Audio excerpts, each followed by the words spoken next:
السلام علیکم ویورز، میرا نام عطاء الرحمان اور آپ دیکھ رہے ہیں عطاء بخاری یوٹیوب چینل۔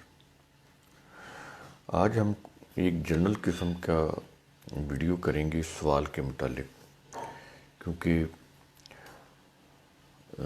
جو سوال ہوتا ہے وہ ایکچولی جو کرنے والا ہوتا ہے، سوال کا کرنے والا، یہ اس کی شخصیت کا، اس کی سوچ کا آئینہ دار ہوتا ہے۔ اس سے اندازہ ہوتا ہے کہ اس شخص کی پرسنالٹی کیسی ہے، اس کی سوچ کیسی ہے۔ تو ہمیں جو سوال کرنے چاہیے انسانوں کو، وہ کرنی چاہیے جو تعمیری ہوں، جس کا کوئی فائدہ ہو، جس کا پریکٹیکلی ہمیں کوئی فائدہ ہو۔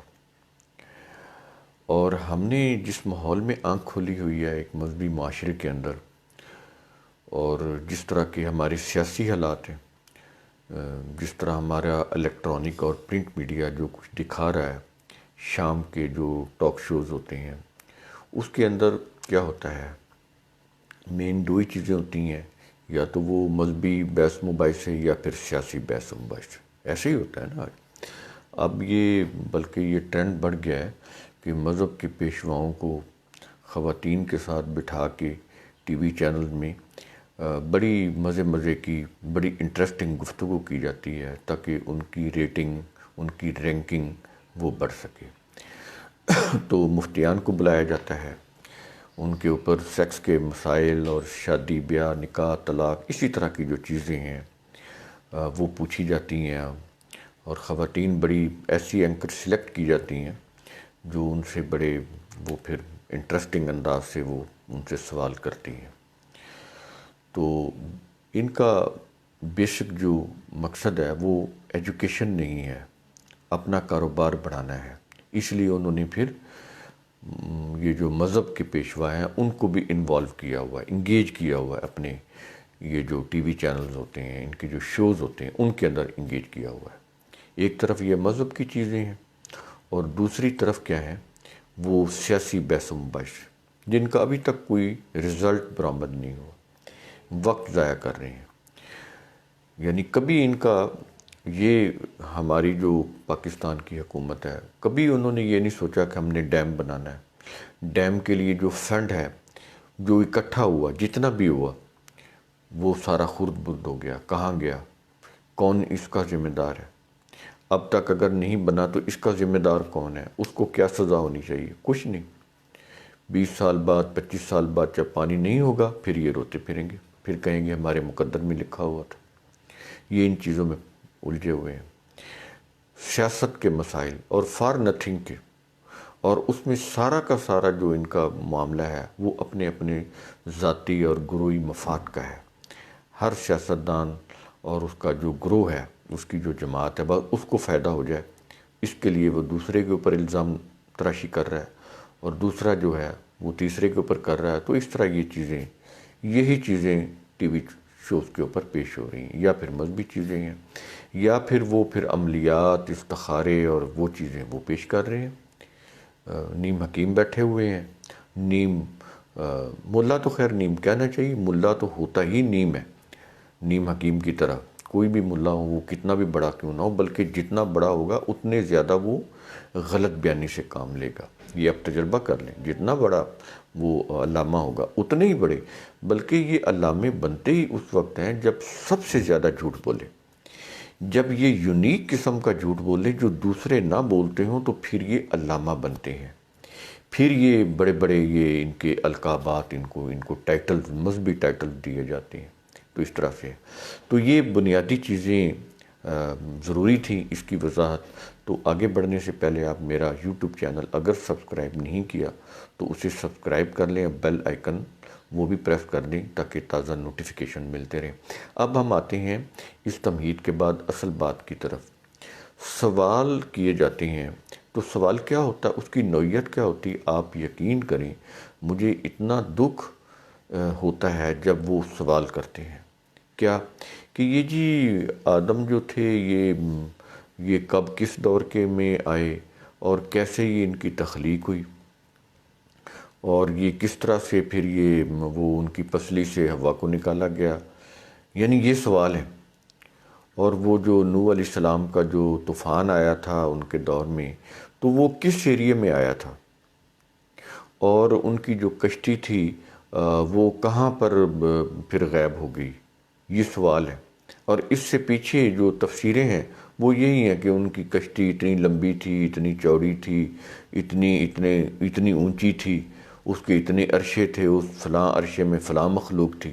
تو یہ چیز عجیب و غریب قسم کی وہ چیزیں، اور اسی طرح پھر عجیب و غریب قسم کے سوالات کہ یہ جی یجوج مجوج کون تھے، تو وہ اس کے متعلق یہ لوح محفوظ کیا ہوتی ہے، وہ فلاں معجزہ کیسے ہوا تھا، عیسیٰ علیہ السلام جو ہیں یہ بن باپ کے کیسے پیدا ہوئے، مریم علیہ السلام کو بشارت کیسے دی گئی، ان کے پاس جو رسول بشارت دینے آئے تھے وہ کون تھے، وہ کون تھے، یہ سوال ہے۔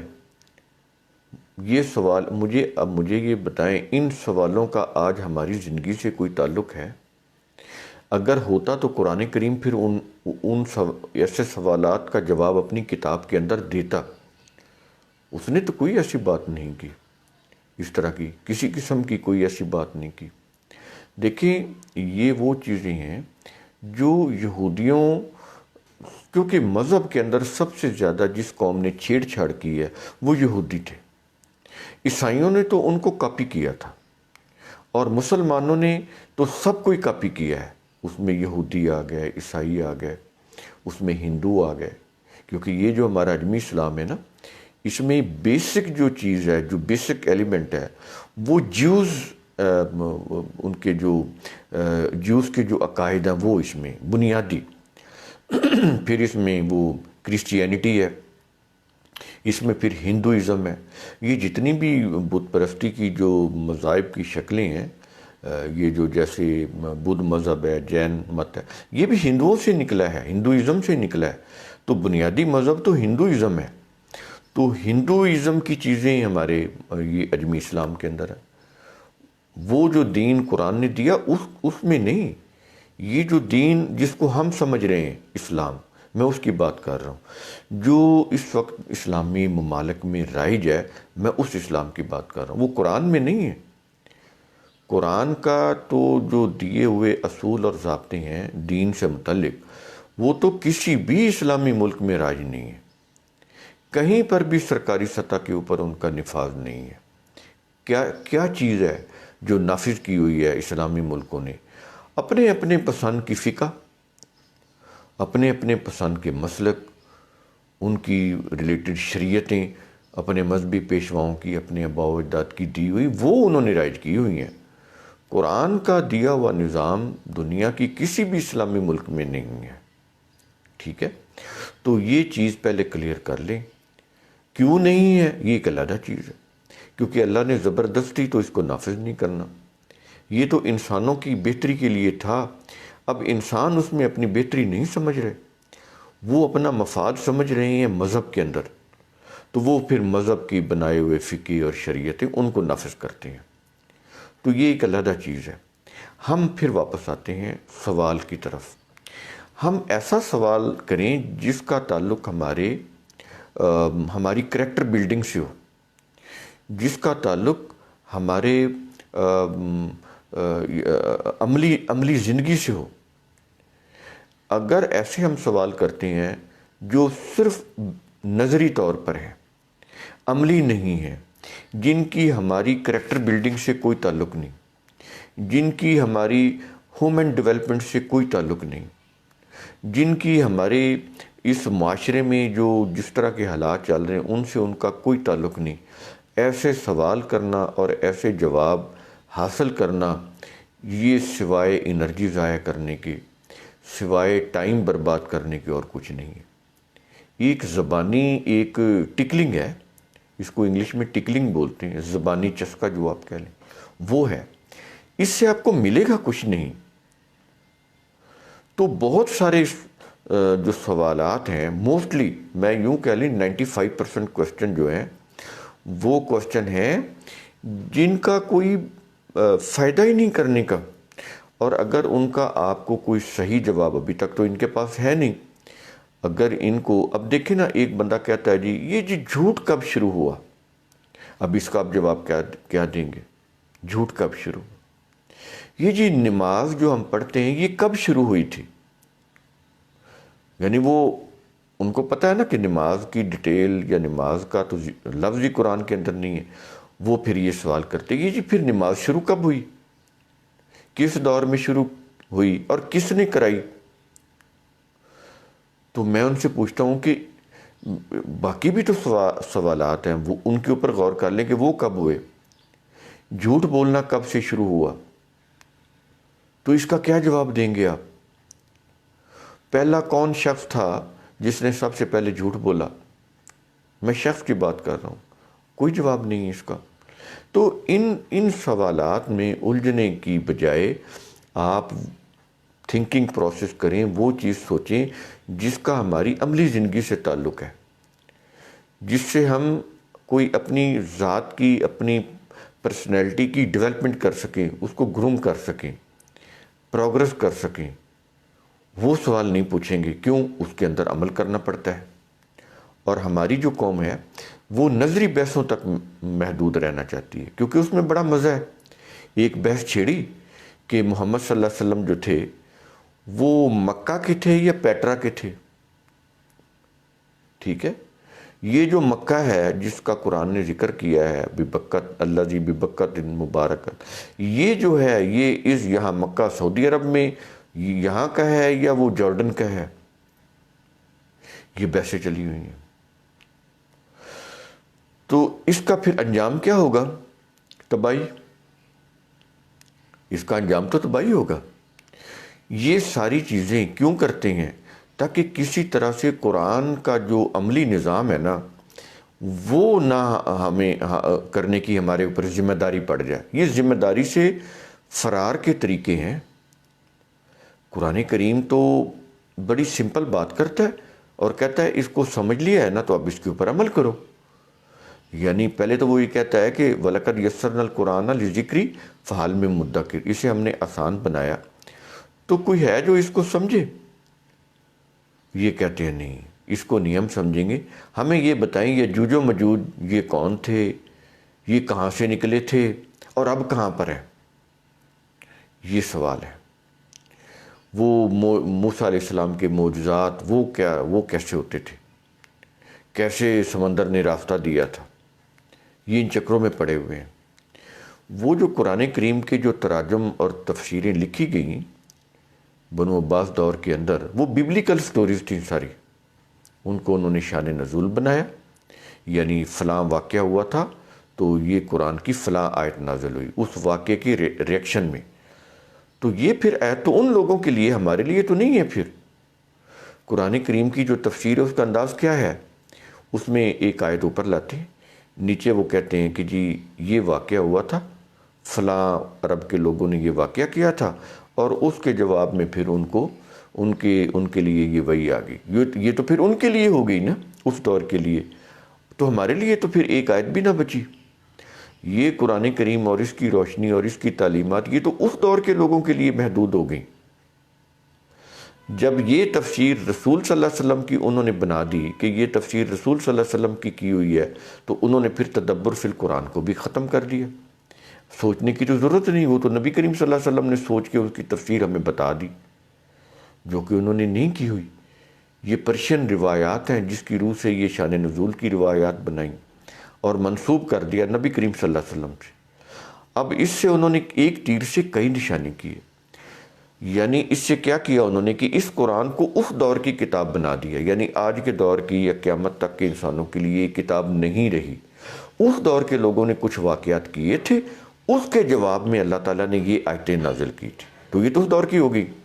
اور پھر اس کے لیے کیا ہو گیا، کیونکہ یہ رسول صلی اللہ علیہ وسلم کی ہوئی تفسیریں ہیں تو اب اس کے اوپر غور اور تدبر بھی حرام ہو گیا.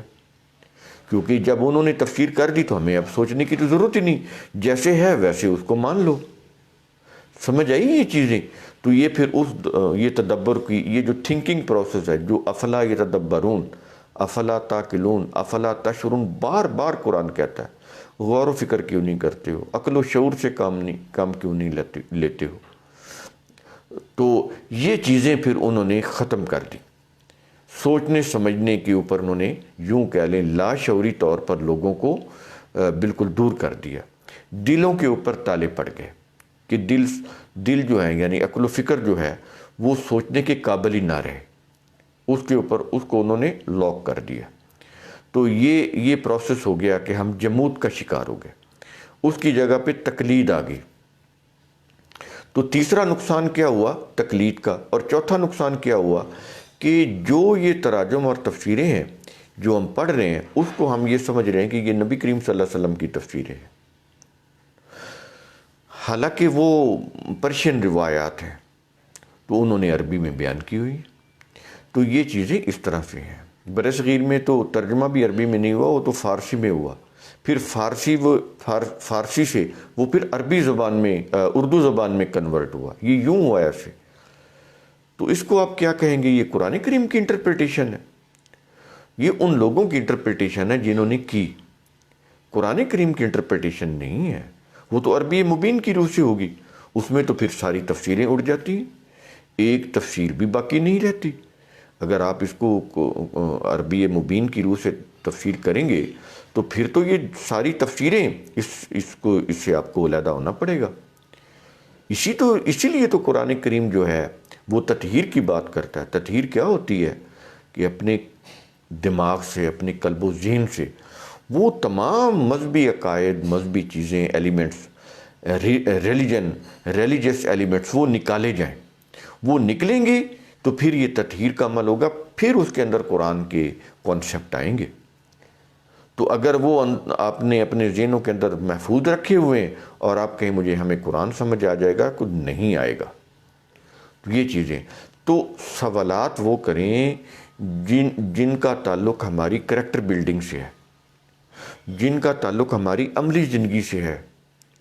تو اس قسم کے پر اسرار ایلیمنٹس کے اوپر سوال کرنا اس کا کوئی فائدہ نہیں ہے. بہت سارا قرآن کریم نے تردید کی ہوئی ہے یہ یہودیوں کی، مسیحیوں کی، اس طرح مشرکین کی جو ان کے عقائد تھے، تردید کی ہوئی ہے. تو اتنا علم نبی نے دیا جتنا نبی کو دیا گیا. اسی لیے قرآن کہتا ہے ما کنت تدری مل کتاب ولا الایمان، کہ اے رسول تو نہیں جانتا تھا کہ کتاب کیا ہے اور ایمان کیا ہے. یہ چیزیں تو اس وقت تمہیں معلوم ہوئی جب ہم نے تمہارے اوپر وحی کی. وحی کے بعد پھر تمہیں معلوم ہوا کہ کتاب کیا ہے اور ایمان کیا ہے. اب قرآن کے اندر کوئی بھی چیز آئی ہے تو وہ اتنی ہی نبی کریم صلی اللہ علیہ وسلم کو معلوم تھی جتنی قرآن نے بتائی. قرآن سے زیادہ تو نبی کو معلوم ہو ہی نہیں سکتا تھا. یہ میں وحی کے سلسلے کی بات کر رہا ہوں. تو وہ تو اتنا ہی ان کے پاس، وہ تو قرآن کریم خود کہہ رہا ہے کہ جتنا علم دیا گیا اتنا ہی انہوں نے نبی کریم صلی اللہ علیہ وسلم نے آگے امت کو بتا دیا. اس میں یہ نہیں تفصیل بتائے گی کہ نوح علیہ السلام کی کشتی کتنی بڑی تھی، کتنی چوڑی تھی، کیسے بنائی گئی، کہاں سے اس کے کیل لیے گئے، کہاں سے اس کے لکڑی کے تختے لیے گئے. آج اس کا ہماری زندگی سے کوئی تعلق نہیں ہے. وہ شخصیات چلی گئی اس دنیا سے.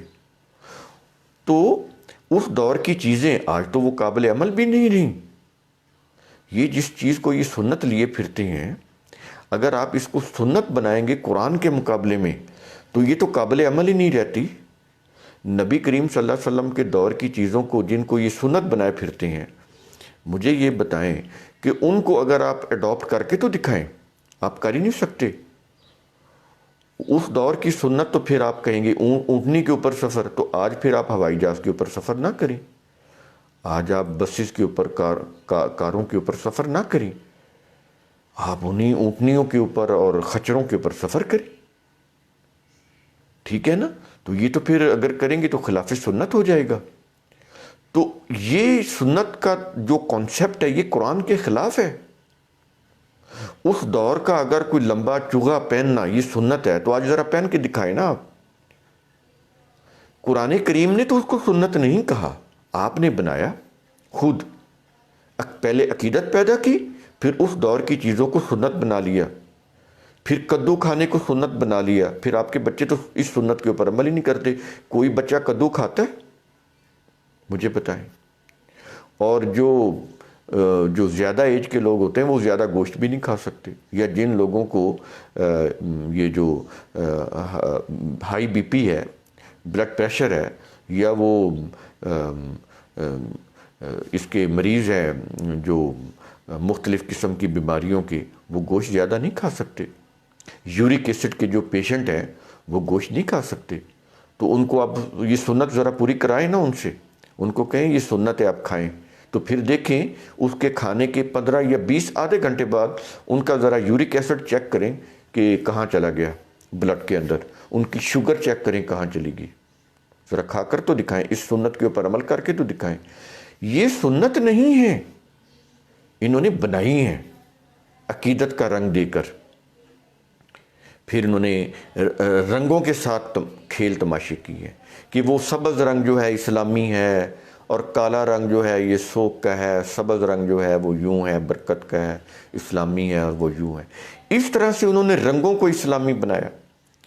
پھر کھجوریں بیچنے کے لیے انہوں نے طریقے استعمال کیے کہ اجوا کھجور کی فضیلت، پھر اس کھجور کو انہوں نے سب سے زیادہ مہنگا بیچا۔ یہ ہوتا ہے مذہب کا کاروبار۔ پھر انہوں نے کلونجی بیچی کہ اس میں ہر بیماری کی شفا ہے، وہ بکی۔ جو سستی ہونی چاہیے تھی وہ مہنگی بکی، جو کھجور عام بکنی چاہیے تھی وہ اجوا دے کے اس کی فضیلتیں بنا کے، یعنی ریلیجس برانڈنگ کی انہوں نے، ریلیجس برانڈ کو انٹروڈیوس کروایا، اور وہ جو کھجور بکنی چاہیے تھی 400 روپے کلو یا 300 روپے کلو یا 150 روپے کلو، وہ 2000 روپے کلو بک رہی ہے۔ اس کے اوپر ویب سائٹ بنی ہوئی ہے، اور وہ ویب سائٹ کے اوپر وہ اس کی سیل پرچیز ہو رہی ہے اجوا کھجور کی۔ مذہب کاروبار بنتا ہے، وہ اس کو سنت بناتے ہیں، پھر وہ اس کو مسنون بناتے ہیں، پھر اس کے اوپر وہ اسلامی کا لیبل لگاتے ہیں، اسلامی شہد، اجوا کھجور، اس طرح کی چیزیں کرتے ہیں۔ تو یہ چیزیں سمجھنے کی ہیں۔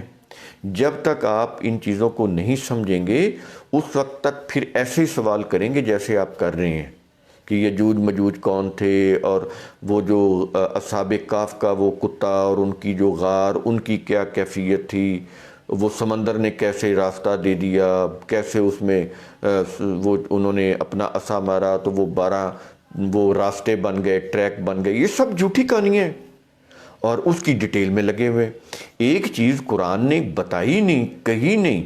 قرآن کریم یہ قصوں کی کتاب نہیں ہے، جب وہ کہتا ہی نہیں ہے تو ایک اپنی طرف سے قصے بنائے اور پھر ان کے اوپر پوچھتے پھرتے ہیں کہ ان کا جواب کیا ہے، ان کی ڈیٹیل کیا ہے۔ تو سوائے وقت برباد کرنے کے، سوائے انرجی ضائع کرنے کے، کچھ ہاتھ میں نہیں آئے گا۔ وہ چیز کریں جن کا فائدہ ہے، جن کا آپ کی عملی زندگی سے تعلق ہے، اور جن کا آپ کے ہیومن ڈیولپمنٹ سے تعلق ہے، جن کا آپ کے کریکٹر بلڈنگ سے تعلق ہے۔ ان چیزوں کا سوال کریں، ان کا سوال کریں جو آپ کے بیہیویئر کے اندر چینج لا سکتے ہیں، جو آپ کا ایٹیٹیوڈ بہتر کر سکتی ہیں چیزیں۔ ان چیزوں کے اوپر سوچا کریں، ان چیزوں کے اوپر غور کیا کریں، اور قرآن کریم کا جتنا بھی فوکس ہے وہ انہی چیزوں کے اوپر ہے کہ انسان کی تھنکنگ پروسیس کو کیسے ایکٹیویٹ کیا جائے، انسان کس طرح سوچنے سمجھنے کے قابل بنے، انسان کس طرح سے تعمیری صلاحیتوں کا حامل بنے، انسان کس طرح سے پروگرس کرے، یہ کس طرح پریکٹیکل مائنڈ سیٹ کا حامل بنے۔ یہ ہے قرآن کریم کا انداز، یہ بنانا چاہتا ہے انسان کو، اس طرح سے انسان کے اندر بیہیویئر چینج لانا چاہتا ہے۔ ہم وہ چینج لانے کی بجائے ہم فضول قسم کے سوالوں میں پڑے ہوئے ہیں۔ تو پلیز آپ ایوائڈ کیا کریں، اور مجھ سے تو ایسے سوال آپ پوچھا بھی نہ کریں۔ مجھ سے ایسے سوال پوچھا کریں جن کا آپ کی شخصیت کی نشو و نما سے کوئی تعلق ہو، جو قرآن کا انداز ہے، جو قرآن پیدا کرنا چاہتا ہے ایک اسپرٹ انسانوں کے اندر، سوچ کی، سمجھ کی۔ اگر پوچھنا ہو تو وہ سوال پوچھیں جس کا فائدہ ہو، مجھے بھی بتاتے ہوئے اچھا لگے اور آپ کو سن کر بھی فائدہ ہو۔ تو یہ چیزیں ہیں، تو ان چیزوں کے اوپر آپ خود غور و فکر کیا کریں۔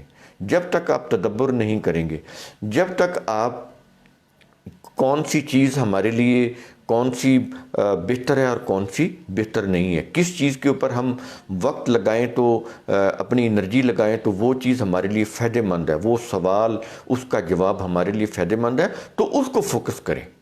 یہ صرف نظری بحثیں اور زبانی چٹکلے اور ٹائم پاس کی چیزیں، یہ اس سے اوائڈ کیا کریں۔ تو امید ہے میرا یہ ویڈیو آپ کو سوچنے سمجھنے کی طرف ترغیب دے گا۔ شکریہ۔